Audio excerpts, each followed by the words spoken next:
大家好，欢迎来到一点一滴小厨房。今天邻居送了我一个特别的礼物，我们来做南瓜包。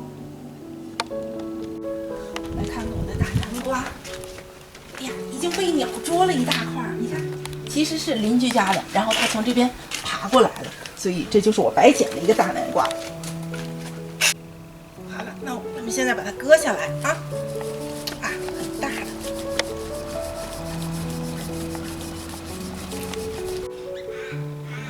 天气可真好，就是没办法出去，还要宅在家里。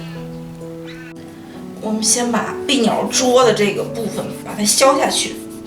我们来看一下食材：南瓜、白糖、玉米淀粉、糯米粉、红豆沙、枸杞。像我们把南瓜切成薄片或者小块，方便蒸熟。切成这种小块，然后我们上锅蒸，差不多15分钟，蒸至软烂。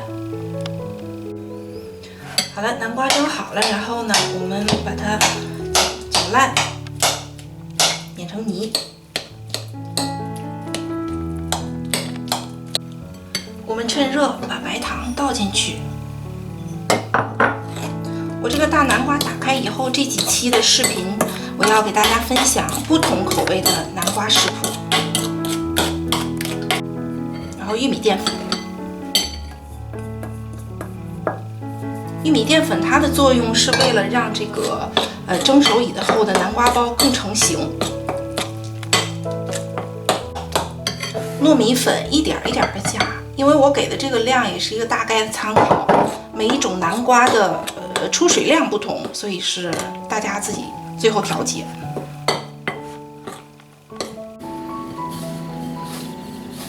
好了，揉成这样的面团就可以了。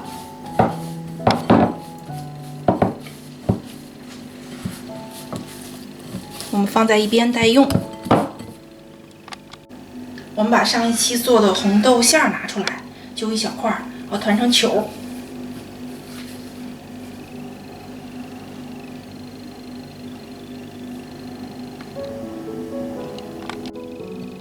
我们的豆沙馅儿都已经团好了，然后从这个大面团上取适量的小面团团一下，然后把它摁扁就好，因为很软。放一个在里面。这个皮哈，薄厚自己掌握，因为它不是饺子嘛，饺子一定要皮薄，这个反而皮厚了会更有弹性吧，吃起来。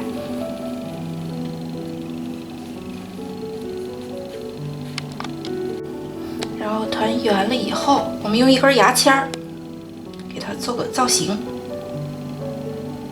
压的时候要稍微使一点劲，因为蒸熟以后它的纹路会变淡。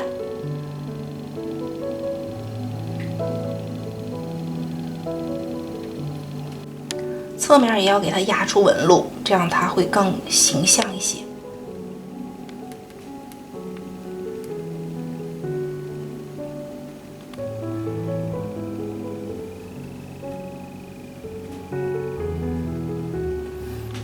这时候我们放上一个枸杞，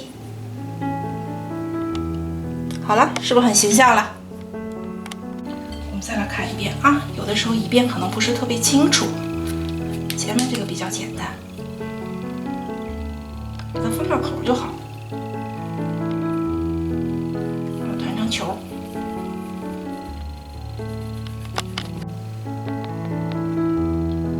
上4条线。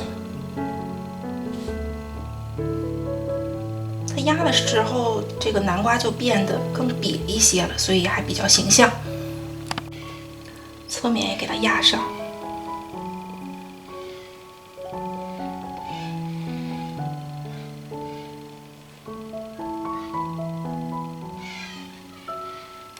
放上一个枸杞。好了，就比较像了吧？上锅蒸5分钟就好，除了糯米粉和玉米淀粉，所有的食材都是熟的。好了，我们打开，金黄色很漂亮。如果大家喜欢我的大南瓜或者我的南瓜包，记得订阅加点赞，谢谢大家收看，我们下期再见。